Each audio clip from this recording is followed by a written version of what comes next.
All right, this will be a continuation of this little experiment I did the other day where I was trying to see what the limits are in the number of rigid body objects I can create in Blender. Now, I've ran into some issues where the viewport select did not work quite right when it comes to trying to select objects in the viewport, either with circle select or right click or box select. And I think it's a limitation of Blender itself. So I'm going to basically get rid of all of this except for one little column and one floor plane. That way I can duplicate them again from a fresh start essentially and try to go higher than 137,000 objects like what you see here. This time I'm going to go to, if I have enough system memory, I'm going to try to double it to 280,000 about, but I'm going to try at first at 200 and see how well it does. And I'm going to go ahead and fast forward through this part while I'm taking this apart and rebuilding, because that will probably be kind of time consuming. So let me go ahead and get started.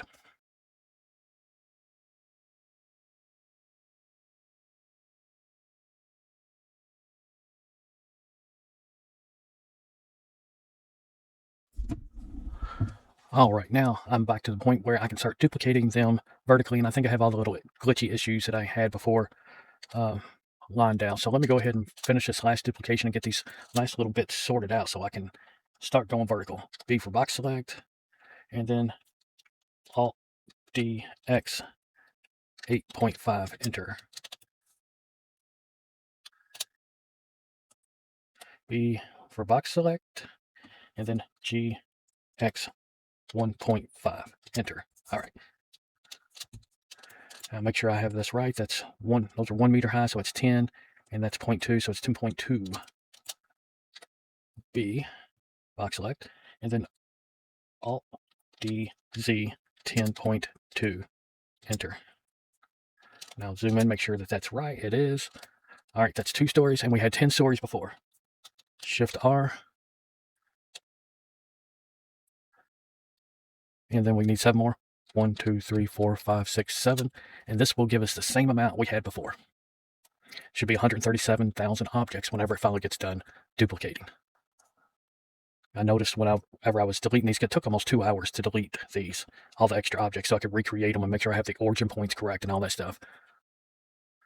Now, the select issue that I was having in the previous version of this is still going to be a problem, so I'm going to have to use the outliner to select them, but I'm going to attempt not to need to do that this time. Like I said, when this one gets done duplicating all of them, it should be back to 137,000. 137,402, counting the camera and the floor. All right, it didn't take as long this time. I guess it's because, I'm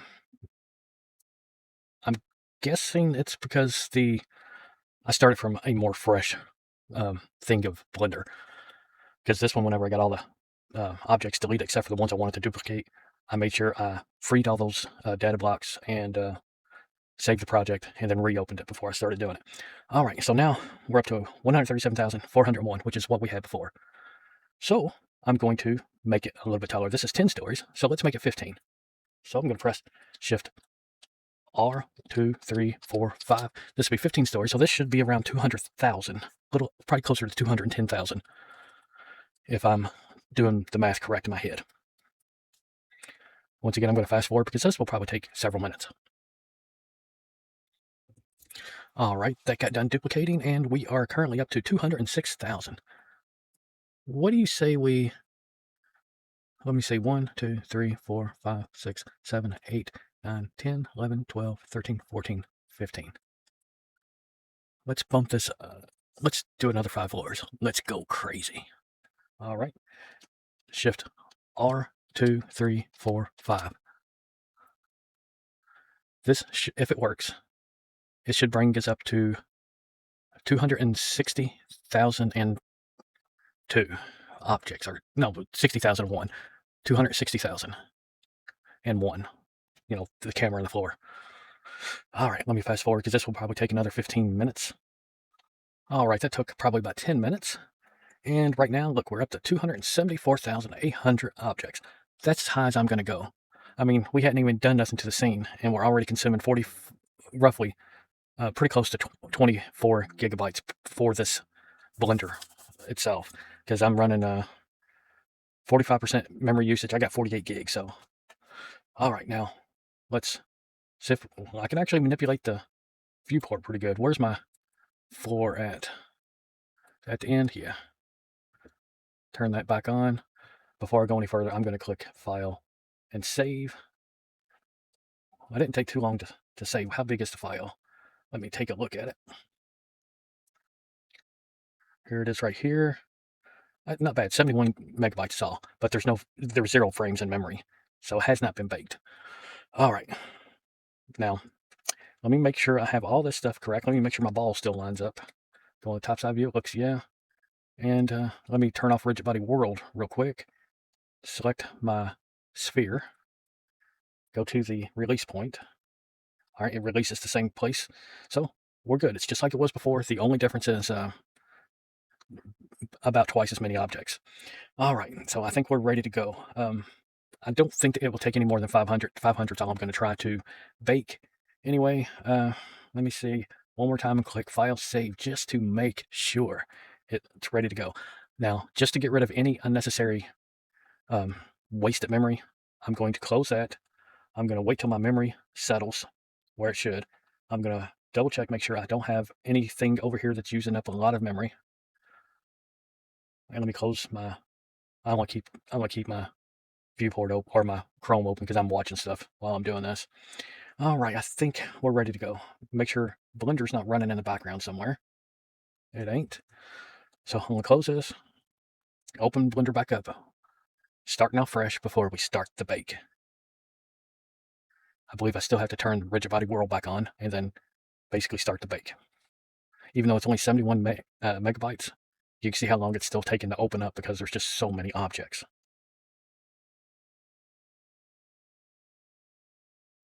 All right, here we go. So it's consuming less memory now than before I close it, which is what I was hoping for. I'll go ahead and downsize this and tick rigid body world back on, and then click bake.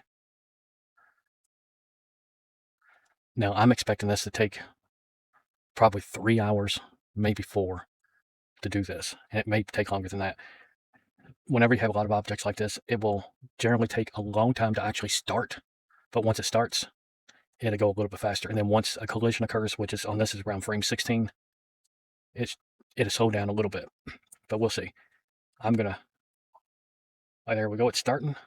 3, 4, 5, 6, 7, 8, 9, 10, 11, 12, 13, 14, 15, 16, 17, 18, 19, 20, 21, 22, 23, 24, 25, 26, 27, 28, 29, 30. All right, that means it's going to take roughly 250 minutes at a quick estimate. So that's basically probably 4.5 hours, counting the little slowdowns that I have later once it starts impacting, between 4 and 5 hours. So I'm definitely not going to record through all that, but it's going to be going.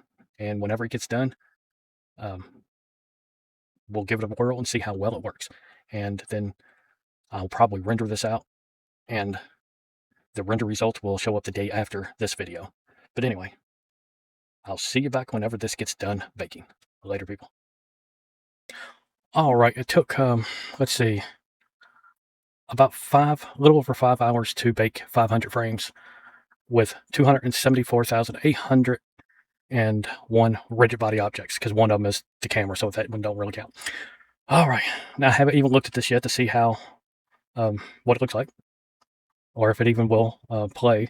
I need to go ahead and adjust this, I can tell you that, to make it all show up better. Set that to 2000. All right, now I can tell you the viewport is very sluggish.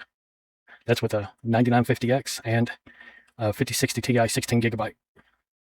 So let's go ahead and play this and see what it looks like. And yes, I've already saved it. 0.6 frames per second. Yeah, I'm not going any higher than this. This is a, well, look at that. 81% of my memory is being used.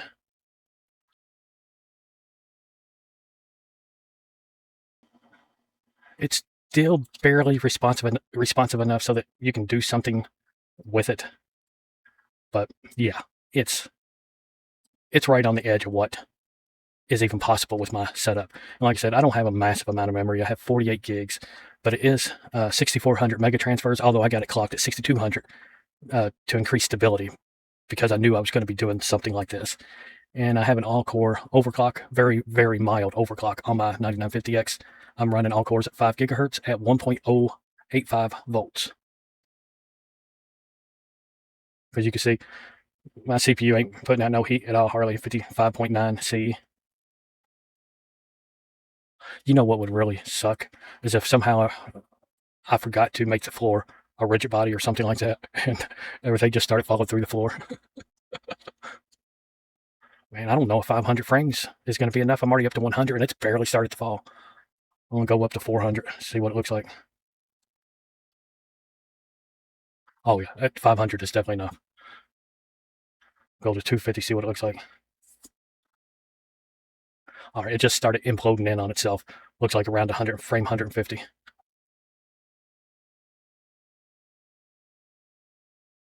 Yeah, sides buckled out and everything else fell into the center. I remember back when I first started using Blender, I had a little laptop that had 4 gigabytes of RAM, which I upgraded to 8.